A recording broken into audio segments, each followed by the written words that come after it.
the COO of Promolife, an ozone company.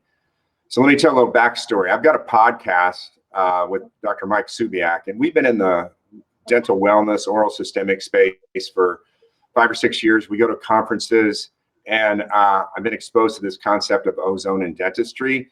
And the barrier that I've always had is that the people that have presented have been what I call, and this isn't a criticism, but they've always been the peripheral people, the holistic people that mainstream dentistry has always found easy to discredit. So they may take a very strong stand against root canals or fluoride. And what happens is their entire body of work gets discredited because they're controversial, right?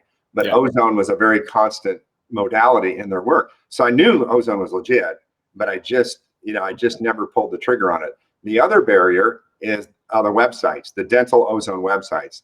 They're all about 15 years old. They don't give you confidence as a consumer when you go in.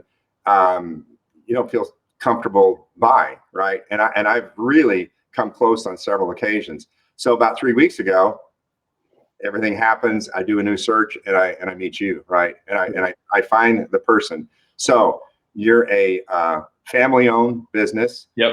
Generators made in America. This is massively important to me. The vendors that I'm picking for this project are made in America, right? We need to stop going to eBay and buying stuff from China for a lot of reasons, right? So you're accessible. You've got tech support. You're passionate. Ozone is what you do, right? And you've been so helpful to me in trying to bring this to dentistry, and because I'm trying to bring this because it is a really important thing.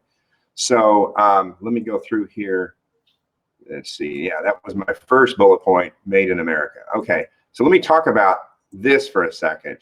The FDA and USDA approval. Okay, ozone is approved by the FDA and USDA for food processing and water purification, right? That's correct.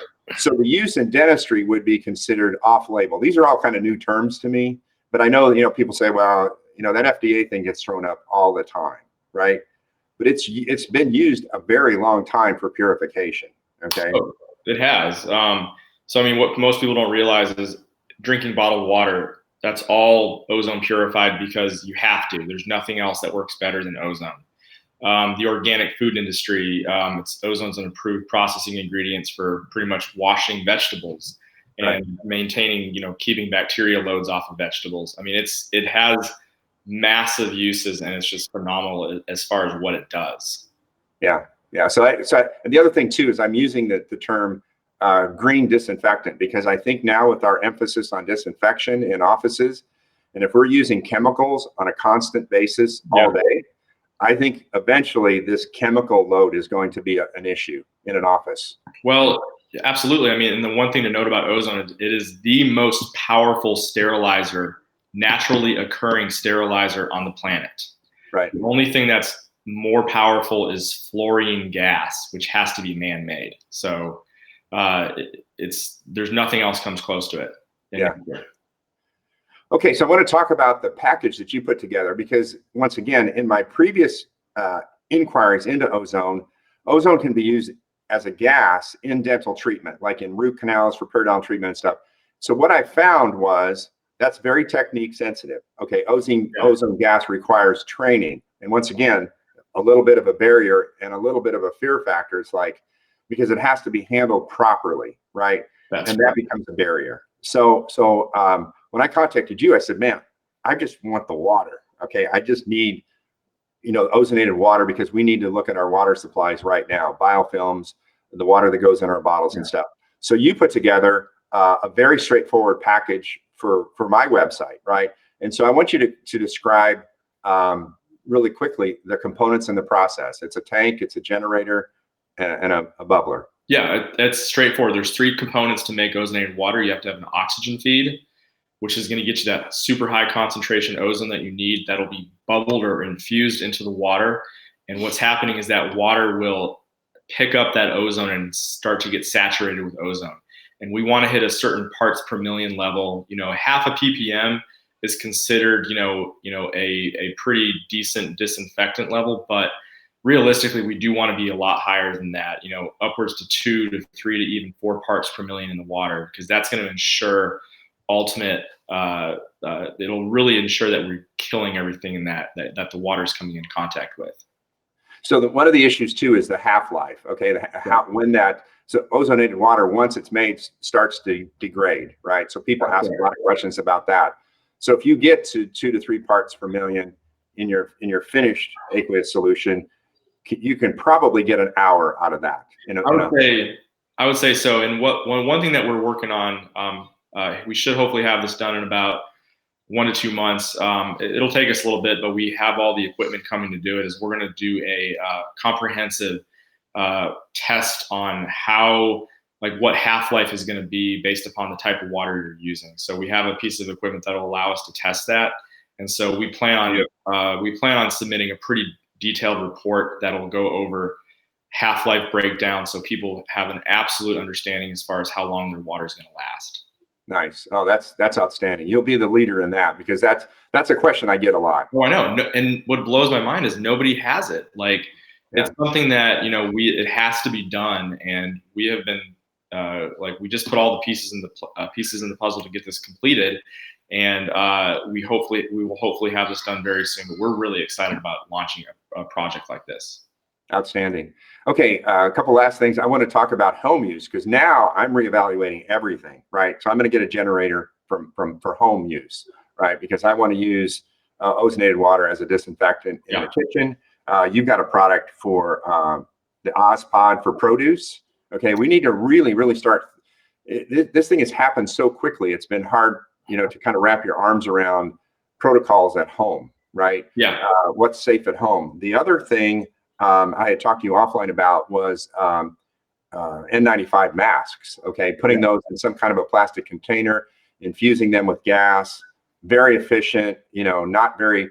Can you walk me through that from a time perspective? So putting gas in either a Tupperware or a Ziploc or something. So it'd just be as simple as some type of Ziploc bag or something very similar. You place the masks in the bag. You take so the ozone gas is going to come out of the generator through a tube, and so we can capture the ozone in the bag without it being released into the room. So we're going to pump the ozone gas into the bag. We can squeeze that bag shut with our hand if we want to, whatever we want to do. But we just need to get 2, 3, 4 minutes of ozone gas into that bag and let it sit there for a minute or two, and it should honestly completely sterilize the mask. Wow. Now, would you recommend when you open the bag to step outside and open it? Yeah, I mean, you can. A little bit of ozone getting into the room, it'll mix with the ambient air very quickly and just disperse. Okay. And honestly, a lot of people enjoy a little bit of ozone, smelling a little bit of ozone, as long as you're not coughing. Okay. Or as long as that would be a sign. That would be a sign of too much of a gas exposure if you had coughing or you got some irritation. Exactly. And the big thing to point out is the amount of ozone gas that we're putting into room. It's going to get mixed so quickly, and the ozone concentration level is going to drop so fast once it starts mixing that it's honestly going to be not harmful whatsoever. Okay. Now, one last thing that I've seen online, and once again, this is a stretch for me, cleaning mail and UPS packages. I'm getting packages daily. Yeah. And so putting those into, I've seen these, Ziploc has these large containers for clothes, that you put in storage. And, I'm having a hard time coming to grasp with that, but I think you can err on the side of safety for the time being. Same thing, put your mail, put your packages in there, open them, put them in, probably wear gloves, put them in the container, pull a gas, a few minutes, and absolutely. I mean, that would be a very easy thing to do.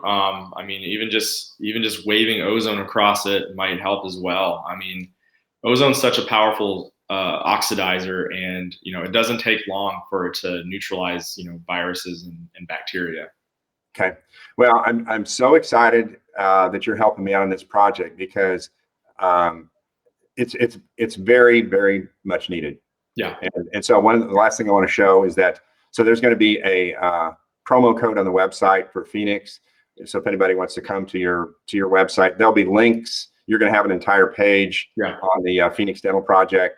And, I really I'm very excited about your contribution to dentistry. Maybe in the future we'll do a Facebook Live where we can take questions with people. Absolutely. There's a jillion questions. Everybody on the message board right now is really concerned about, aerosols and all kinds of things. Yeah. And this is such a simple solution, and it's a good solution. And I want to be a part of bringing it to the masses. So thank you very much for your help. Hey, thank you so much for having me. I really appreciate it.